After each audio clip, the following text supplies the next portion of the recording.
Bon, il faut que je vous le dise, on m'a diagnostiqué la maladie de Ménière et mon traitement est impossible à tenir. Mais on va commencer par le début de l'histoire.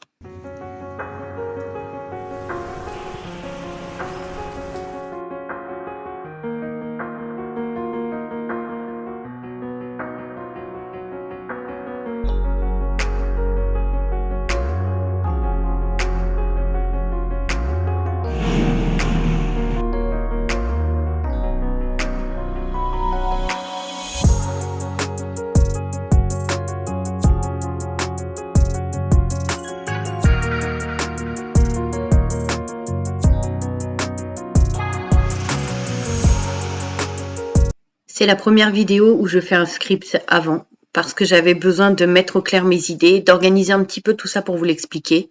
J'espère que je vais y arriver. Il faut savoir que ma mère a été diagnostiquée de cette maladie quelques années auparavant.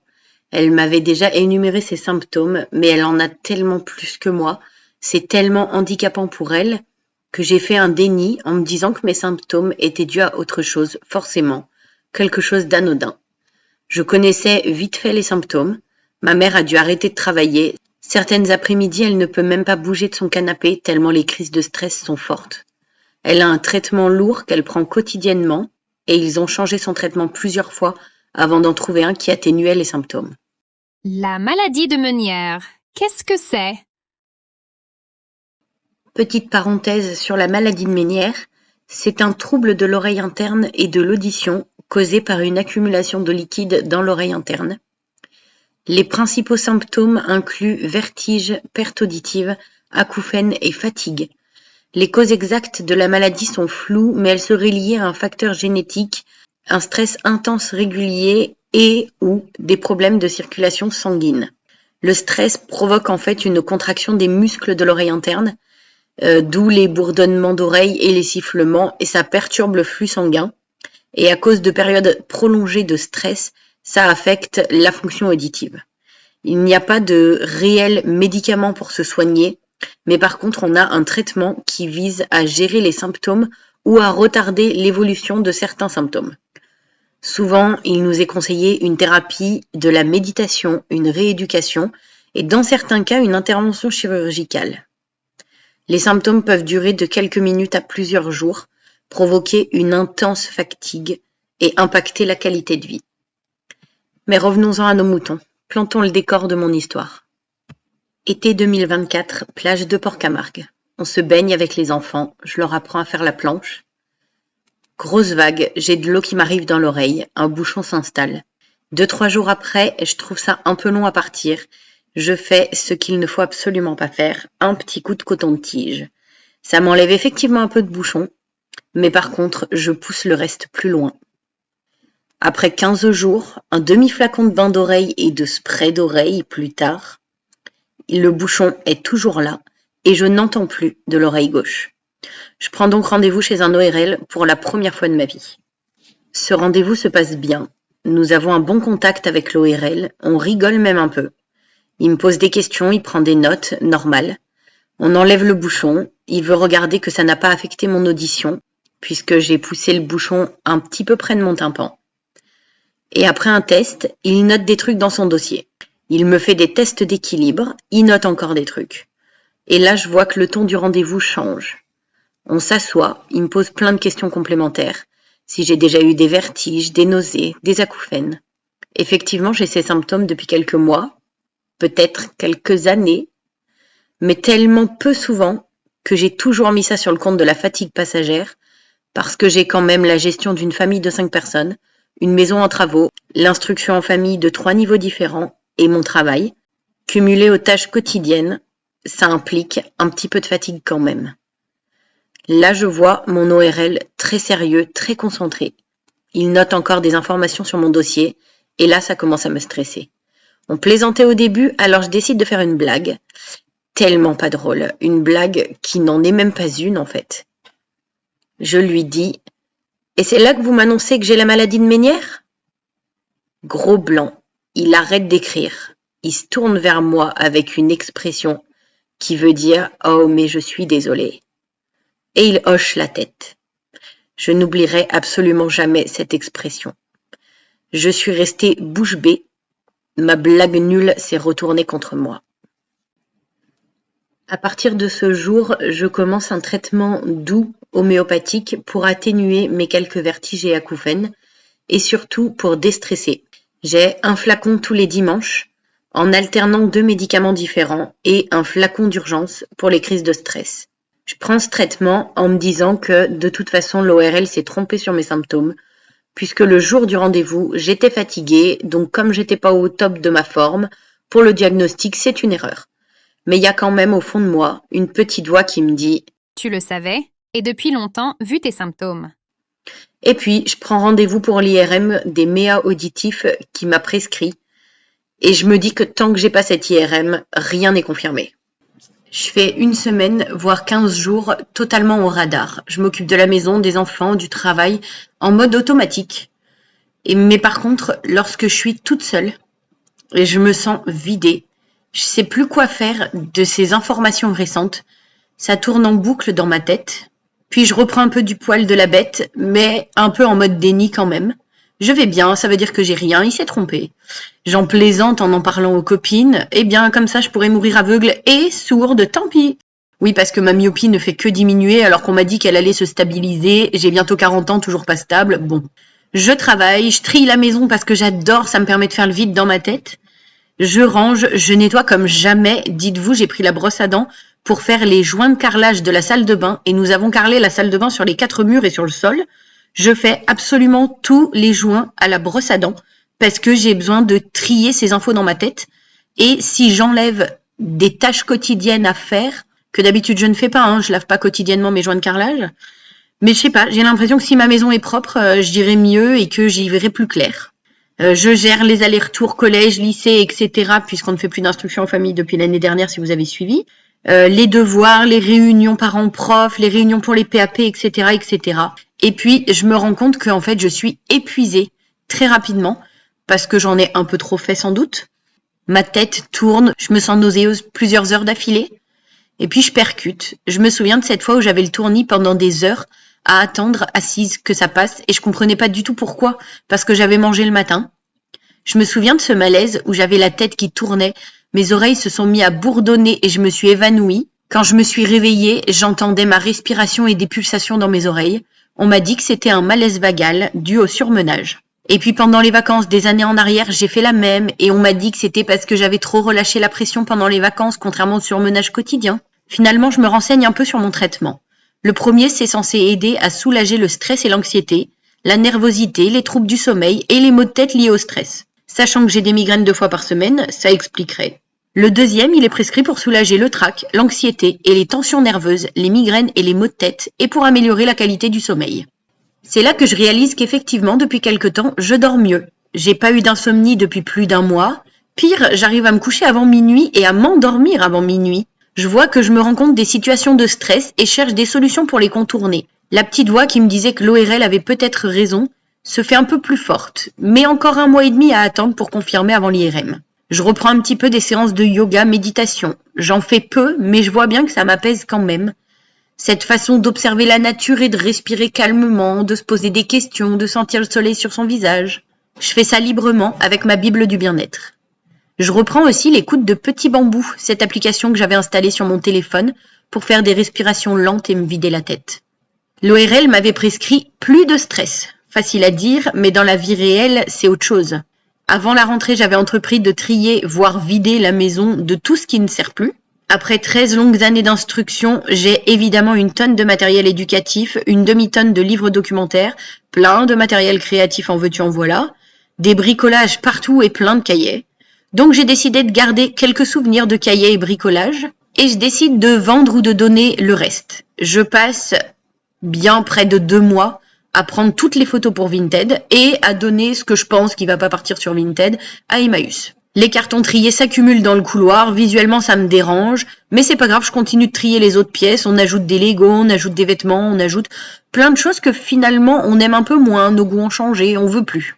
Je vois avec ce tri que certaines pièces nécessitent un ménage, mais tellement en profondeur. Je fais un peu tout en même temps, je désinfecte complètement la salle de bain du sol au plafond.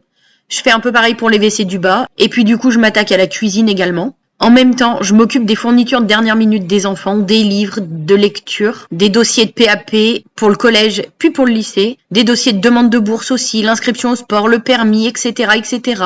Puis finalement, pour le permis, on me dit qu'il peut avoir une aide financière s'il fait du bénévolat au Resto du Cœur. Et bam, je cherche les Restos du Cœur. Un peu plus de paperasse, pourquoi pas. On cherche des stages aussi, parce que Omar doit faire 4 semaines de stage en entreprise. Gambas doit faire 1 semaine d'observation, puis ensuite c'est à Gambas de faire 4 semaines, donc il faut trouver toutes les entreprises pour nous accueillir. Et puis on passe nos week-ends à faire nos devoirs. Crevette s'en sort, Gambas un peu plus difficilement. C'est mon multidys le plus touché, on va dire. Les 3 crustacés sont dyslexiques, dysorthographiques, Crevette et Omar sont en plus dysgraphiques. Mais par contre, Gambas a plus de mal à surmonter ses troubles. Pour le collège, ça pose un petit problème parce qu'il s'adapte pas assez, disons, pas comme moi je me suis adaptée pendant l'instruction en famille ces dernières années. À savoir qu'en anglais et en espagnol, je faisais pas d'écrit, on faisait des conversations à l'oral. Ça marche très bien. Dès qu'on leur demande de l'écrit ou de prononcer quelque chose d'écrit, c'est un petit peu catastrophique. Le collège ne fait pas autant d'ajustements, ce que je peux comprendre. Ils ont beaucoup d'élèves, ils peuvent pas tout faire. Mais du coup, ça pose un petit peu de difficulté. Ça fait des mauvaises notes. Ça fait une petite perte de confiance aussi pour Gambas, qui du coup ne veut plus aller à l'école. Il est soi-disant fatigué, mais je vois qu'en fait, il est très découragé. Alors du coup, moi je cherche comment l'aider au mieux et je stresse évidemment. Et ensuite vient le temps des compétitions de tir à l'arc les week-ends et puis mes marchés d'hiver, puisque je continue tout de même à travailler. Donc avec ce rythme effréné, collège, devoir, dodo, tir à l'arc, marché, puis redodo. En plus de tout ça avec chérie, on continue les travaux et l'entretien de la maison. On répare des placards, les portes ne tiennent plus, on taille les cyprès, on déplace des meubles, on répare une fuite d'eau, on donne des cartons à Emmaüs, on envoie des ventes Vinted. En novembre, je me rends compte que je suis déjà épuisée et souvent, à l'arrivée de l'hiver, je suis fatiguée.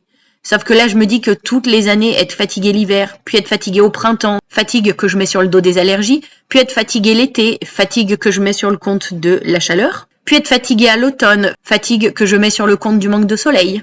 Je décide donc de me prendre une journée par semaine où les 3 enfants sont à la cantine pour me reposer et que ce jour-là, vraiment, je ne ferai jamais rien.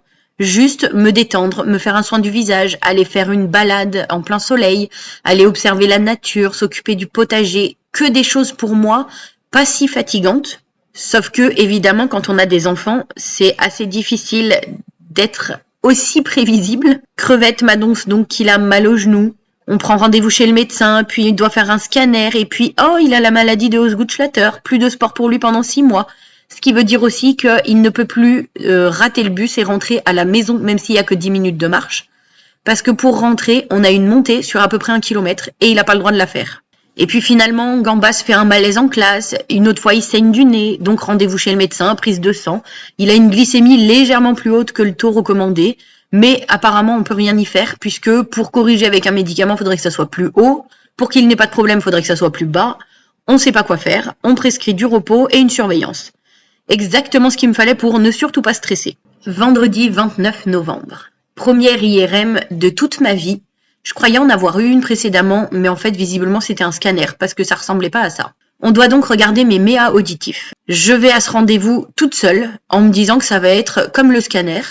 Et ensuite, j'irai chercher les loulous à l'école, comme si de rien n'était, en fait. J'avais clairement sous-estimé l'impact d'un IRM, avec tout ce que les résultats impliquent. J'arrive en salle d'attente, une aide-soignante m'appelle dans une petite pièce. Elle parle hyper vite parce que elle a l'habitude. Avez-vous été opéré, cœur, cerveau, je sais plus quoi? Et moi je répète parce que vraiment elle allait trop vite, cœur, cerveau, je sais plus quoi. Ah non. Mes dernières opérations remontent à mes césariennes, elle pose d'autres questions et elle va toujours aussi vite. Et vraiment je me sens niaise parce que je suis obligée de répéter tellement elle va vite. Puis elle me dit, vous vous déshabillez, gardez culotte, chaussettes, mettez la blouse, bouchon d'oreille, Charlotte, quittez vos lunettes, attendez. Du coup, je suis obligée de tout me répéter pendant qu'elle ferme la porte. Et puis, je m'exécute en répétant tout ce que je dois faire dans l'ordre parce que j'ai peur d'oublier quelque chose. Je garde juste mes lunettes le temps qu'on vienne me chercher parce que sinon, je vois absolument rien. J'attends de longues minutes debout devant la porte. Finalement, je me suis dépêchée, j'aurais pas dû parce que j'avais tellement le temps. Puis, une dame arrive, elle me conduit devant la machine et elle me dit « Allongez-vous, la tête là-dedans ». Sans lunettes, je vois pas, donc j'y vais un peu à tâtons. Elle se rend compte que je vois rien, donc elle m'aide. Et là, on me donne une sonnette pour si ça va pas. Alors dans ma tête, je me dis, bah non, c'est comme un scanner, ça va très bien aller. Mais là, elle me met une espèce de cage sur la tête pour pas bouger. Je suis donc coincée, sans rien voir, à moitié nue, et je m'enfonce dans une machine qui fait un bruit pas possible. Il y a plusieurs alarmes, une pour dire de pas bouger, que ça va prendre les clichés. Ensuite, il y a le bruit des clichés. Puis une longue sonnerie, je sais même plus ce que ça signifie. J'ouvre les yeux, puis je les ferme. Le bruit est assourdissant, alors qu'on m'a mis un casque avec de la musique, j'entends même pas la musique. Je suis tellement coincée, je me mets à paniquer. Et quand je panique, souvent, je pleure. J'arrive plus à respirer, donc je sonne. Et en fait, on me dit non, attendez, il faut encore 1 minute, arrêtez de bouger.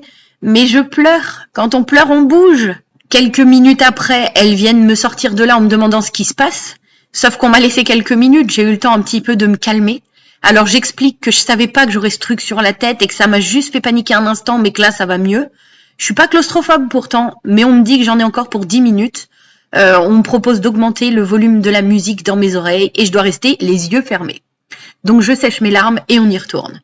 J'essaye de me concentrer sur la musique quand je l'entends moins, mais avec les alarmes qui sonnent, très vite j'entends absolument plus rien. Mes larmes reviennent un tout petit peu, mais sans la panique cette fois-ci, donc j'arrive à ne pas bouger. Et même encore maintenant, je ne comprends pas pourquoi je pleurais. Je me concentre sur ma respiration, je compte les secondes des alarmes, et ensuite je me concentre sur la musique. Il doit être presque l'heure de la sortie du collège. C'est finalement terminé, elles viennent me sortir et me disent de me rhabiller et d'attendre dans ma petite pièce toute seule. J'envoie un message à ma mère pour lui dire que c'est fini et que je dois attendre. Je me sens tellement nouille d'avoir paniqué et finalement je me remets à pleurer toute seule dans ma petite pièce. Je sèche mes larmes et une dame débarque en me donnant un DVD. Elle me dit que les résultats arriveront plus tard par courrier. Elle part en me disant au revoir. Je ne saurai donc pas ce jour-là. Je quitte ma petite pièce, je dis au revoir à la dame de l'accueil. Dès qu'elle lève la tête et qu'elle voit mon visage et mes yeux carrément rouges, son au revoir me semble complètement doux et compatissant. J'arrive à la voiture, il me reste que 10 minutes pour arriver à la sortie du collège. Ma mère me demande mes résultats parce qu'elle les a eus de suite après son IRM. J'explique que ça va m'être envoyé et qu'on doit attendre. Et là, je me sens mal, je me sens nouille et je me sens vraiment impatiente. Jeudi 9 janvier, je réunis les résultats d'IRM ainsi que les papiers de l'ORL et c'est mon second rendez-vous chez l'ORL. Sur mon papier d'IRM, il y a écrit pas d'anomalie. Donc je me dis que tout va bien. Il y a écrit qu'il n'y a pas de problème de je ne sais plus quoi. Il y a écrit qu'il y a un truc qui est pas assez, mais je sais même pas ce que c'est. Donc je compte sur l'ORL pour m'expliquer tout ça. Cette fois-ci, mon mari est en vacances, donc il m'accompagne. On va à ce rendez-vous, on commence par les petites questions. À quelle fréquence avez-vous eu des sifflements d'oreilles? Mais en fait, j'ai pas compté. Je peux même pas dire si c'est 1 fois, 2 fois, 3 fois dans la semaine. Je n'en sais absolument rien. Il me demande à quelle fréquence j'ai eu des acouphènes et leur intensité. On n'avait absolument jamais parlé de ça. Je ne sais pas. Il m'a pas dit que je devais noter. Je ne me souviens pas tous les jours où j'en ai eu ou pas. Et pour l'intensité, pareil. Je sais pas ce que je suis censée dire. Est-ce que dans l'intensité, on prend en compte la durée des acouphènes ou est-ce que l'intensité, c'est juste si on arrive à entendre malgré l'acouphène ou pas? Je sais même pas ce que ça veut dire. Puis il me demande pour le tournis et là, je lui dis, je sais pas, c'est pas régulier. Mais de toute façon, ça dure entre 10 minutes et 3 ou 4 heures. Sauf qu'en vrai, je ne chronomètre pas. Donc c'est une estimation. Je n'en sais absolument rien. Il lit le rapport de l'IRM et il dit très bien, il n'y a pas d'atteinte du nerf auditif. Et je lui dis donc, je n'ai pas ménière. Et il me dit, ah mais si, c'était juste pour voir à quel stade il en était. Et là, quelque chose en moi se brise parce que je croyais que pas d'anomalie, pas de problème de ci ou ça. Ça voulait dire que je l'avais pas. Sauf qu'en fait, c'était confirmé pour lui depuis le début, et ce n'était qu'une vérification de la gravité de Ménière cette IRM, sauf que moi je croyais que c'était l'IRM pour confirmer. J'avais vraiment pas compris ça. Ensuite, il me refait des tests. Test d'équilibre, le test de me secouer un petit peu avec un casque sur les yeux, mais lui, il voit dans le casque mes yeux à l'intérieur. Ensuite, il me refait le truc des sons à écouter, et je dois biper sur un bouton quand j'entends le son. Et je me rends compte que de l'oreille droite, il y a des fois où, comme mon oreille siffle, j'arrive pas à savoir si c'est le sifflement dans ma tête ou si c'est le sifflement de sa machine. Donc des fois, je bip un petit peu tard quand il monte le son et que je me rends compte, puisque quand mes oreilles sifflent, le son ne se monte pas, c'est un sifflement constant. Sauf que lui, dans sa machine, ça monte. Et puis là, il me dit que je dois continuer le traitement, mais qu'on va passer au traitement plus fort. Il me demande des trucs de base, est-ce que je suis allergique à ci ou ça, pour savoir si je peux prendre ce médicament. Et il me dit, évidemment, vous n'êtes pas asthmatique. Sauf que si, je suis asthmatique. Donc, je n'ai pas le droit de prendre ce médicament, puisque ça provoque ou ça aggrave les crises d'asthme, et j'ai des crises d'asthme régulièrement. Du coup, j'attends quelques jours pour digérer ça. Et puis, je me fais une fiche de suivi dans mon bureau. J'ai noté tous les jours de l'année, et je viens colorier les cases quand ça siffle.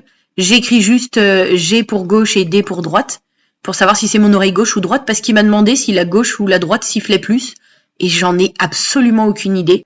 Je décide de vraiment faire attention à mon bien-être et à me détendre pour essayer d'atténuer tous les symptômes, parce que j'ai pas vraiment envie d'être sourde ou que ça s'aggrave.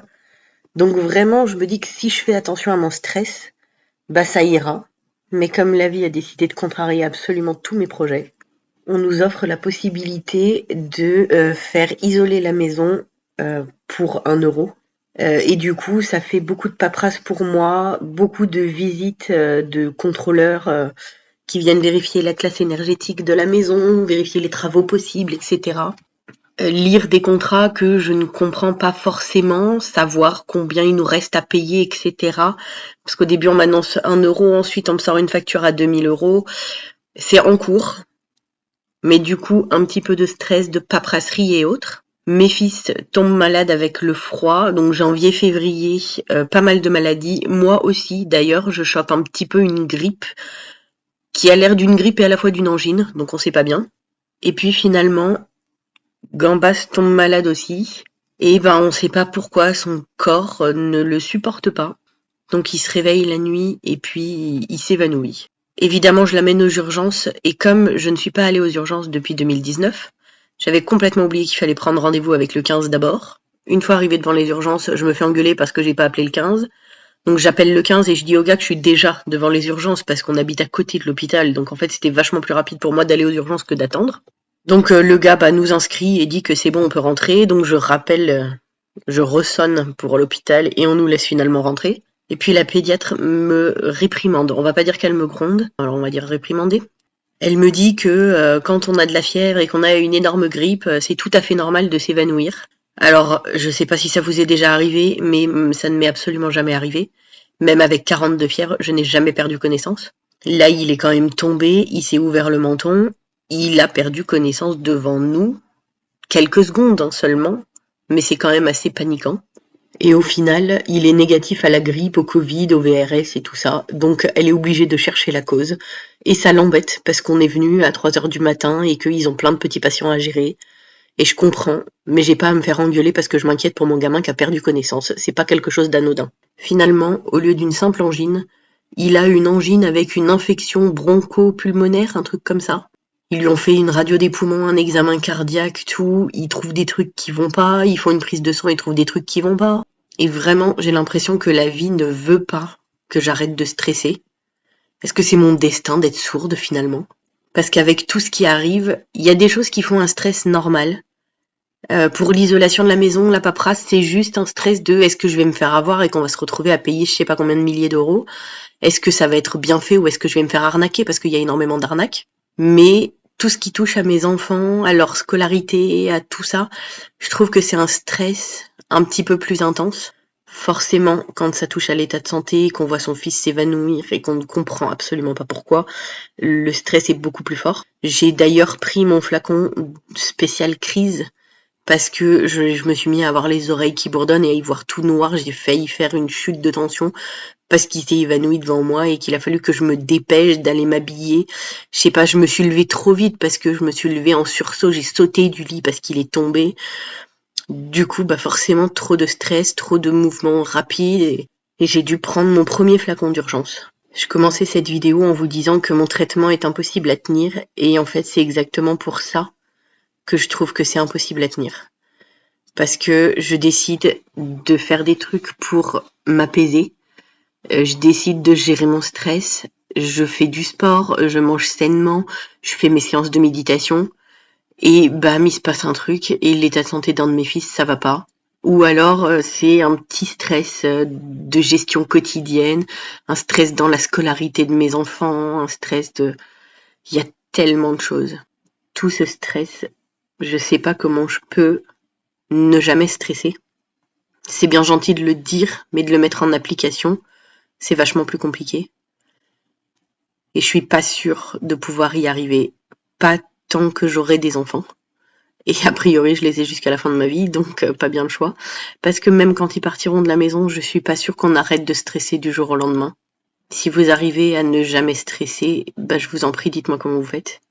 Parce que moi, je sais pas.